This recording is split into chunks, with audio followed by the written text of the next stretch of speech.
The transport shuttle's engines hummed to a gentle stop as Ambassador Ethan Cross pressed his face to the viewport, gazing down at Viridian Prime's crystal blue cities stretching beneath swirling amber clouds. 3 months of preparation, countless briefings and sleepless nights studying alien customs had led to this moment, Earth's most crucial diplomatic mission in decades. Ethan straightened his formal diplomatic uniform and gathered his documents. At 32, he was the youngest ambassador ever selected for an interspecies negotiation, chosen specifically for his reputation as a level-headed mediator. The trade agreements he'd negotiate here could secure resources Earth desperately needed, while opening new frontiers for both civilizations. The airlock hissed open, and Ethan stepped onto the gleaming platform of Viridian Prime's primary spaceport. The gravity felt slightly lighter than Earth's, and the air carried an oddly sweet ozone-like scent. Towering crystalline structures surrounded him, their surfaces shifting between translucent and opaque as clouds passed overhead. "Ambassador Cross," a cheerful voice called out in perfectly accented English. Ethan turned to see a small figure approaching, clearly Viridian, with the distinctive pale blue-silver skin and large, expressive eyes he'd studied in preparation. Files. She stood barely 5 feet tall, with an elegant compact build and intricate silver markings that spiraled along her arms like living tattoos. Her dark hair was woven with small crystals that chimed softly as she moved. "I'm Kira Stellan, your assigned cultural liaison," she said, extending her hand in the human custom. Her grip was surprisingly firm, her skin warm despite its unusual hue. "Welcome to Viridian Prime." "Thank you," Ethan replied, relieved by her professional demeanor. "I'm looking forward to working with you during the negotiations." Kira's large eyes, a striking violet color, sparkled with what seemed like amusement. "Oh, we'll be doing much more than working together, Ambassador. Come, let me escort you to your quarters." As they walked through the spaceport's soaring corridors, Ethan marveled at the architecture. Everything seemed to flow organically, as if grown rather than built. Other Viridians moved past them with fluid grace, their crystalline clothing chiming softly, like distant wind chimes. "The negotiations begin tomorrow," Ethan said, trying to focus on business. "I've studied your preliminary proposals, and I think we can find common ground on the mining rights issue." "Perhaps," Kira said, glancing at him sideways. "But first, we need to address your living arrangements." They entered a transport pod that glided silently through tubes of transparent crystal, offering breathtaking views of the city below. Ethan watched spires twist toward the sky like frozen tornadoes, their surfaces alive with shifting patterns of light. "I assume I'll have standard diplomatic housing?" Ethan said absently, still mesmerized by the alien cityscape. "Not exactly," Kira replied, her tone carrying a hint of mischief. The pod came to rest at a residential tower that seemed to grow from the living rock of a hillside. As they stepped out, Kira turned to face him, her expression suddenly serious. "Ambassador Cross, Ethan, there's something important I need to explain. According to Viridian law, no off-worlder can remain on our planet for extended periods without a designated bondmate." "A what?" Ethan's attention snapped fully to her. Kira's smile returned, bright and confident. "A life partner, someone to provide emotional stability and cultural guidance. It's not optional, it's our most sacred law, designed to prevent the psychological breakdown that isolation causes among visiting species." Ethan stared at her, his mind reeling. "I don't understand. Are you saying I need to marry someone?" "In a manner of speaking, yes." Kira's violet eyes met his steadily. "You've been assigned a wife for the duration of your stay, Ambassador Cross." Her smile widened. "It's me." The crystalline chimes of her hair ornaments seemed to ring louder in the sudden silence as Ethan processed her words, the weight of interstellar diplomacy suddenly feeling far more complicated than any training had prepared him for. "Absolutely not." Ethan's voice echoed in the crystalline hallway as Kira led him toward their shared quarters. "This has to be some kind of mistake. I'm here for trade negotiations, not whatever this is." Kira's steps never faltered, her crystal ornaments chiming with each movement. I understand your confusion, Ethan. Most off-worlders react this way initially. But our psychological studies spanning centuries show that isolation leads to poor decision-making, emotional instability, and often complete mental breakdown in visiting species. I'm perfectly stable on my own, Ethan protested, though his voice carried less conviction than he intended. Are you? Kira paused at an ornate door that seemed carved from a single massive crystal. She placed her palm against it, and it dissolved into shimmering particles before reforming as an opening. When did you last have a meaningful conversation that wasn't about work? When did you last share a meal with someone who wasn't a colleague? Ethan opened his mouth to respond, then closed it. The truth was uncomfortably obvious. His life had become a series of diplomatic functions and solitary hotel rooms. The apartment beyond the threshold took his breath away. Curved walls of living crystal provided panoramic views of the city, while soft furnishings and earth tones created an surprisingly cozy atmosphere. Bioluminescent plants cast gentle, shifting light throughout the space. 2 bedrooms, Kira said, noting his expression. I'm not unreasonable, Ambassador. This arrangement is about companionship and cultural guidance, not physical obligations. Relief flooded through him, followed immediately by an odd twinge of something he refused to examine too closely. How long will this last? Until your mission concludes, typically 6 to 8 weeks for trade negotiations.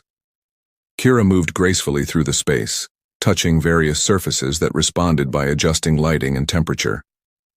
I've prepared the guest room for you, but we'll share common areas: kitchen, living space, the meditation garden. Ethan set his luggage down heavily. This is insane. What if we're completely incompatible? What if we can't stand each other? Kira turned to face him, her violet eyes serious. Then your mission will likely fail, and both our peoples will suffer for it. She softened slightly. But I don't think that will happen. The Council chose me specifically for this assignment, Ethan. I've studied human psychology, your personal files, even your dietary preferences. You've been spying on me? Learning about you, she corrected. Just as you've been studying our culture. Tell me, what did your briefing say about Viridian bonding practices? Ethan frowned, searching his memory. That you form strong pair bonds, usually for life. That social isolation is considered a form of torture in your society. Exactly. We literally cannot function alone for extended periods. Our neurochemistry requires regular, meaningful social interaction to maintain balance. Kira moved to what appeared to be a kitchen area, though the appliances were unlike anything Ethan had seen. We assumed other sapient species shared this trait. Humans are more independent. Are you? Kira's question hung in the air as she began preparing something that smelled remarkably like tea. Your psychological profiles suggest otherwise. High stress levels, insomnia, difficulty forming lasting relationships, classic symptoms of chronic isolation among our people. Ethan watched her work, noting the fluid efficiency of her movements. Despite his protests, there was something soothing about sharing the space with another living being after months of preparation in sterile diplomatic facilities. Why you?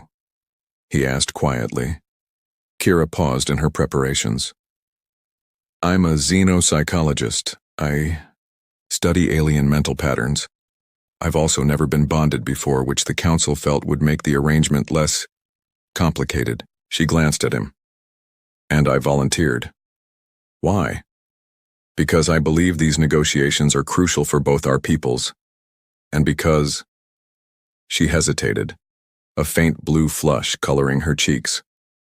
I was curious about humans. About you specifically. Something in her tone made Ethan's pulse quicken unexpectedly. He pushed the feeling aside. What happens now? Now we live together. We share meals, conversations, daily routines.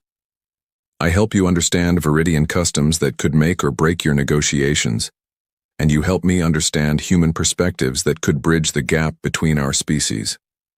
Kira handed him a steaming cup of the tea-like beverage. Their fingers brushed during the exchange, and Ethan was startled by the warmth that spread up his arm from the contact. "This smells like chamomile," he said, surprised. "I told you I studied. Your preferences. Your stress responses decrease by 30% when you consume chamomile tea before sleep."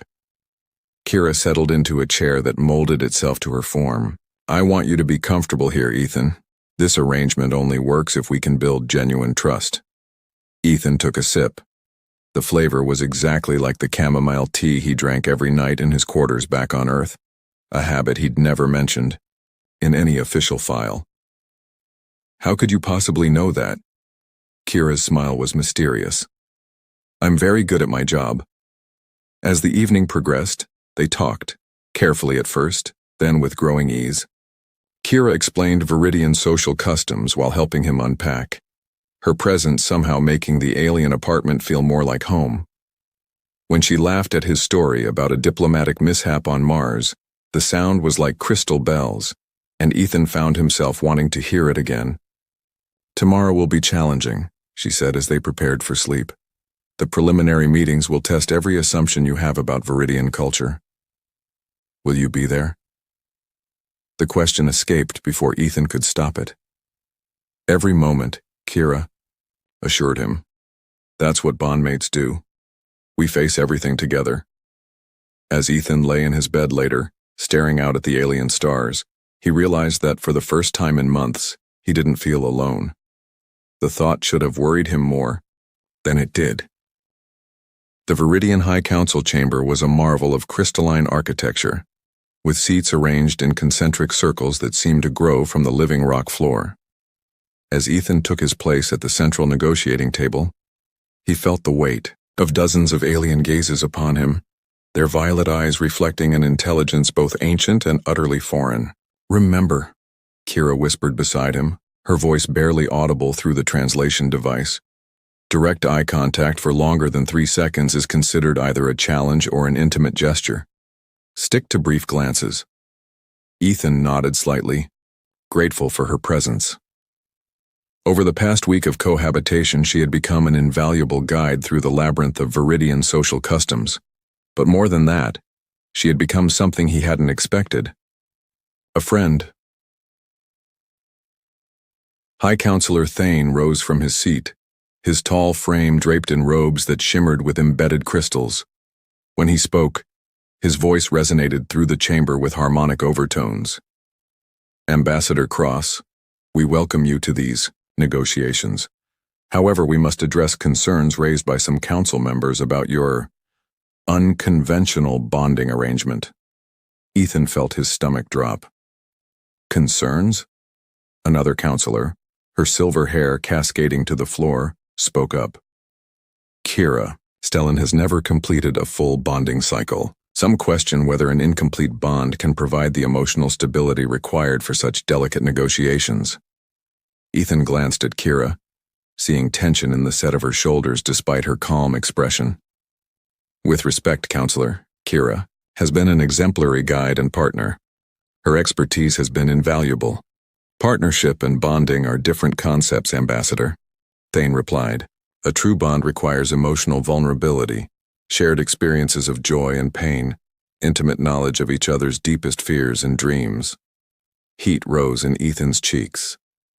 "Our arrangement is professional, which is precisely the problem." The silver-haired counselor's violet eyes fixed on him. "Professional relationships lack the emotional depth necessary to prevent the isolation madness that affects off-worlders. Already we see signs of strain in your interactions." "I'm perfectly fine," Ethan protested, though he couldn't deny the tension headaches that had been plaguing him lately, or the way his hands had started trembling during particularly stressful moments. Kira placed her hand on his arm, the touch sending an unexpected jolt of calm through him. "High Counselor, perhaps we could demonstrate the effectiveness of our bond through the negotiations themselves?" Thane's expression was unreadable.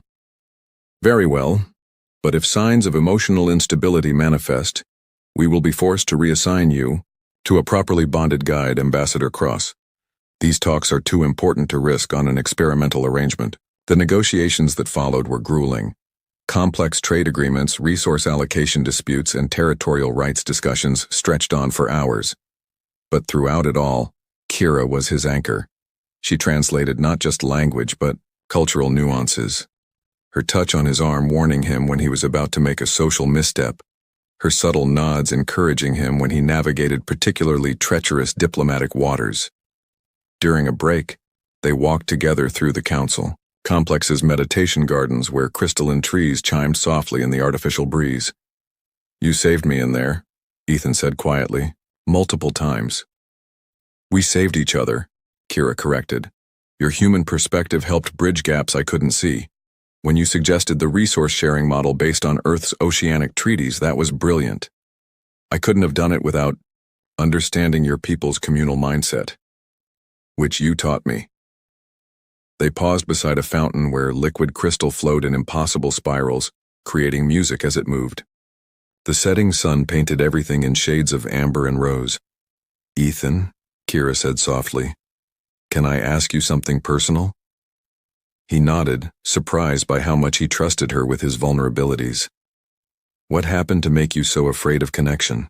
The files mentioned you've never maintained a long-term romantic relationship." The question hit deeper than expected. Ethan was quiet for a long moment, watching the crystal fountain's hypnotic patterns. "My parents were diplomats too. I grew up in embassy compounds, always the outsider, always temporary. I learned early that connections just meant more pain when it was time to leave. And yet you chose a career that requires you to keep leaving. It's what I'm good at, what I know." He looked at her then, really looked, taking in the compassionate intelligence in her violet eyes, the way the fading light caught the silver markings on her skin. "Until now, I thought that was enough. What changed?" Before he could lose his courage, Ethan reached out and gently touched her face, his fingers tracing the delicate spiral patterns along her cheek. "You did." Kira's breath caught, her eyes widening. In that moment, the space between them seemed to crackle with possibility. "The bonding festival is tomorrow night," she whispered. It's a sacred ceremony where pairs demonstrate their emotional connection through ancient rituals. We have to attend? As your cultural guide, yes. But Ethan," her voice dropped even lower, "the rituals require genuine intimacy, not physical, necessarily, but emotional. Complete openness. If the council senses deception..." "What are you saying?" Kira's eyes met his, and he saw his own growing feelings reflected there. "I'm saying that tomorrow night we won't be able to pretend anymore. Not with each other and not with them." As they stood in the crystal garden, the weight of unspoken feelings heavy between them, Ethan realized that somewhere between diplomatic protocol and shared meals, between cultural lessons and quiet conversations, the impossible had happened. He was falling in love with an alien woman who might be the key to saving both their worlds. The question was whether he was brave enough to admit it, to her, to himself, and to an entire civilization watching their every move. The bonding festival transformed the Crystal City into something from a dream. Thousands of luminescent flowers bloomed simultaneously as night fell, their petals releasing spores that sparkled like stars in the air. Music drifted from every quarter. Not the mechanical sounds Ethan knew, but harmonic resonances that seemed to emerge from the crystals themselves. Kira had spent hours preparing for the ceremony, weaving new crystals into her hair and donning robes that shifted color with her emotions. When she emerged from her room, Ethan's breath caught. The garments revealed the full extent of her silver markings, intricate patterns that spiraled down her arms and disappeared beneath the flowing fabric. "You're beautiful," he said softly, the words carrying weight he hadn't intended. A warm, golden hue suffused her robes. "Thank you, you look very handsome yourself." Ethan touched the ceremonial Viridian clothing she'd provided, surprisingly comfortable despite being unlike anything he'd ever worn.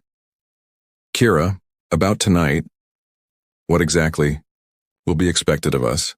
The bonding dance requires partners to share their deepest truths while moving in harmony, then the communion of souls. She paused, her robe shifting to nervous silver. We'll need to lower all emotional barriers, complete vulnerability. And if I can't, if I'm not ready for that level of openness? Kira moved closer, her hand finding his. Then we face the consequences together. But Ethan, I need you to know. What's growing between us, it's real for me. Whatever happens tonight. Before he could respond, her lips found his. The kiss was gentle at first, exploratory, then deeper as he pulled her closer. When they finally parted, both were breathing hard. Kira, he whispered against her forehead. I think I'm falling in love with you. And that terrifies me. Because I'm alien? Because I've never let anyone this close before? Because in a few weeks I'll have to choose between my career and this. Her robes flickered through a spectrum of emotions. Joy, fear, hope, sadness. We don't have to solve everything tonight. Just trust me through the ceremony? The festival grounds were packed with bonded pairs, their combined emotional energies making the very air shimmer. High Counselor Thane greeted them at the ceremonial circle, his expression unreadable. Ambassador Cross, Kira Stellan. Tonight you will demonstrate the depth of your bond before our people. Remember, deception is impossible here. The crystals respond to genuine emotion. As the ceremony began, Ethan found himself swept into something far more profound than he'd expected. The bonding dance required them to move as one being, each step revealing layers of their connection. As they danced, the crystal formations around them began to glow, responding to their synchronized heartbeats. Tell me your greatest fear, Kira whispered as they spun together. That I'm incapable of truly loving someone, Ethan admitted, the words torn from his depths. That I'll always be alone. Mine is that you'll leave and forget I ever existed, she replied, tears glistening in her violet eyes. The crystals around them blazed brighter, their harmonics creating music that seemed to emanate from their souls, themselves.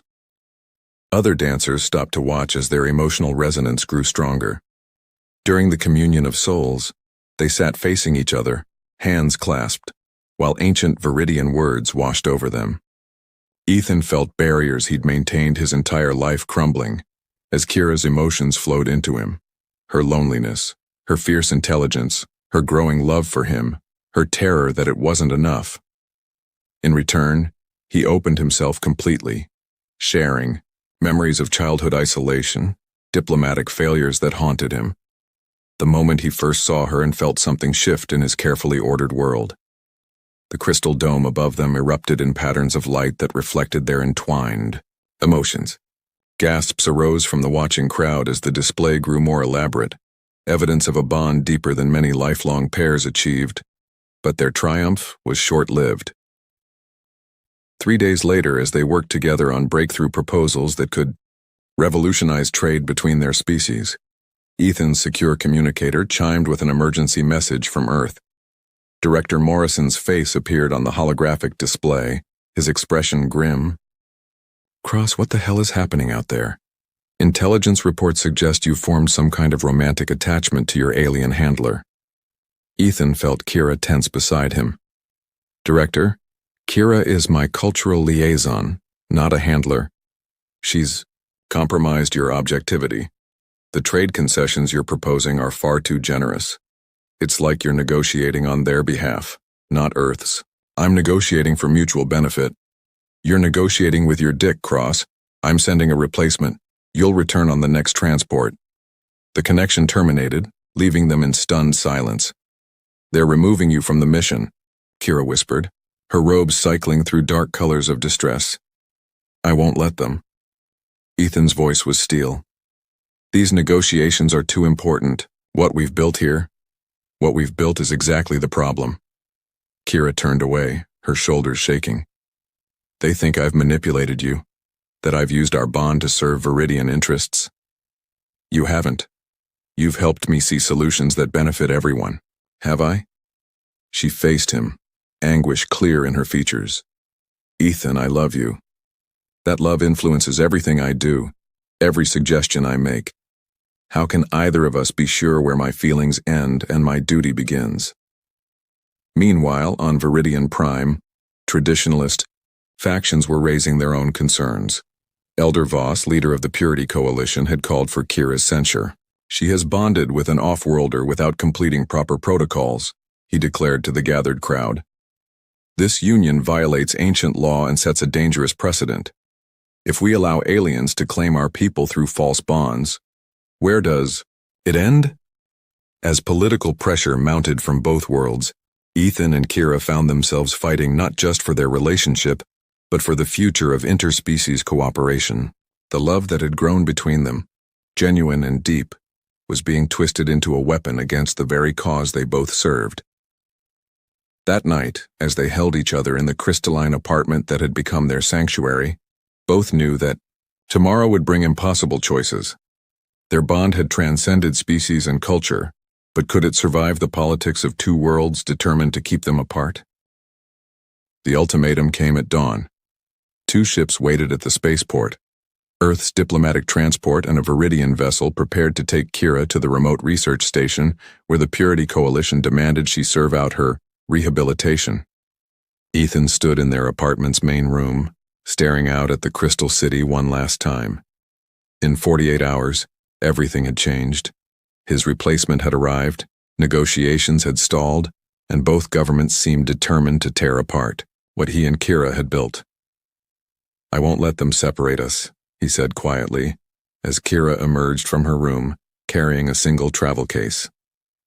"You have to."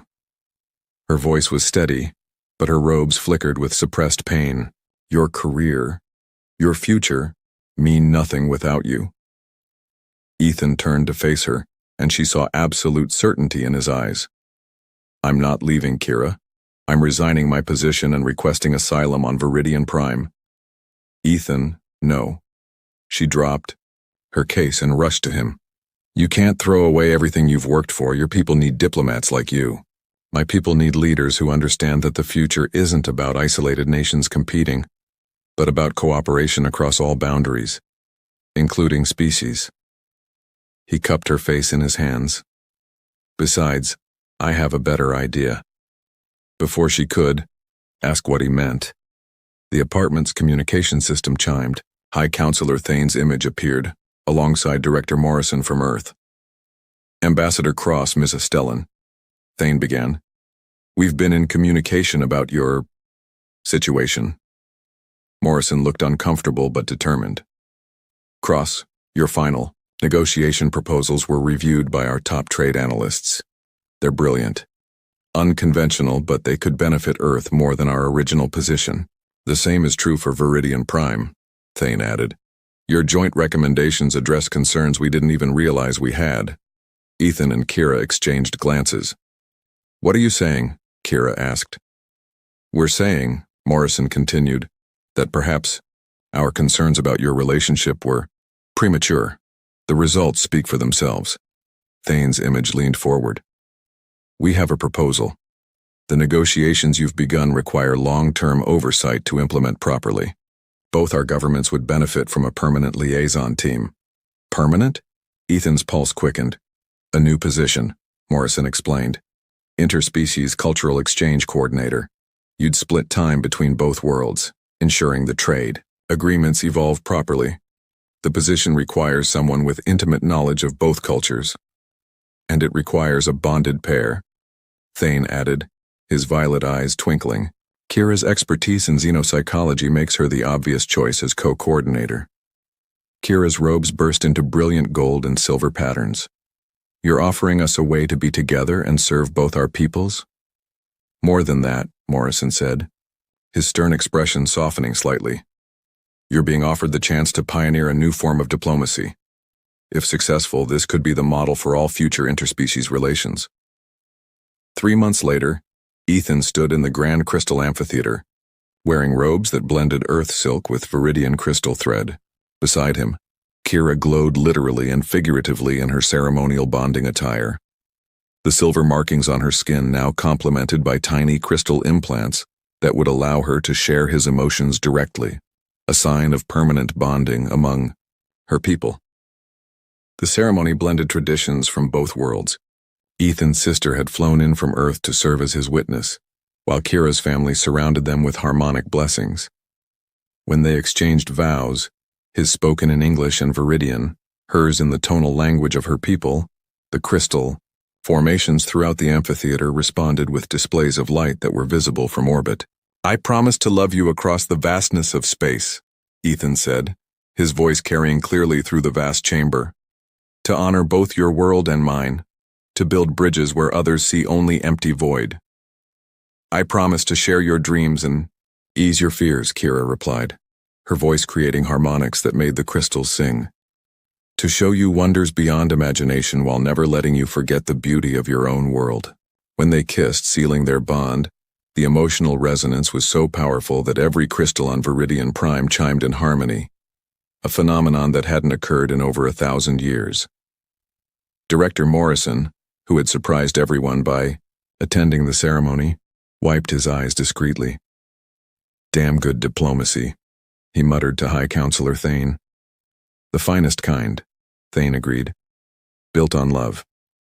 6 months into their new roles, Ethan and Kira had successfully mediated 3 additional interspecies trade disputes and established the first exchange program for young diplomats from both worlds. Their apartment had become a meeting place where Earth officials and Viridian leaders worked side by side, their combined perspectives creating solutions neither could have achieved alone. But it was in the quiet moments that Ethan treasured most. Morning, conversations over tea that tasted like home. Evening walks through crystal gardens where they planned their future. Nights when they lay together under alien stars and marveled at the impossible journey that had brought them together. "Do you ever regret it?" Kira asked one evening as they watched Earth rise over Viridian Prime's horizon, a blue jewel in the amber sky. "Regret finding you?" "Never." Ethan pulled her closer, breathing in the sweet scent of her hair. "Do you regret being assigned to the difficult human diplomat?" "Never," she echoed, then smiled mischievously. "Though I should confess something. I wasn't actually assigned to you randomly." "What do you mean?" "I studied the files of every human diplomat for months before your mission was approved. I specifically requested to be your guide." Her robes shifted to playful purple hues. "I found you intriguing." Ethan laughed, the sound mixing with the crystal chimes of her hair ornaments.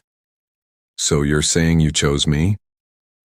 "We chose each other," Kira corrected. "Across impossible odds, between worlds, despite every reason it shouldn't work."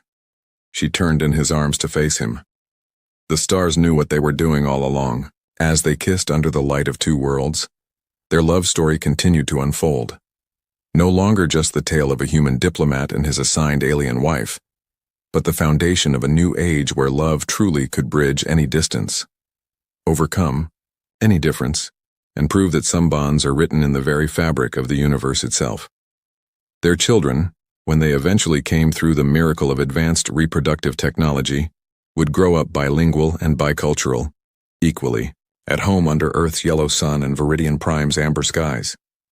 They would become the first generation of truly interstellar citizens, living proof that love had indeed conquered the final frontier. But that is a story for another day. For now, Ethan and Kira were content to write their own happy ending, one shared heartbeat at a time.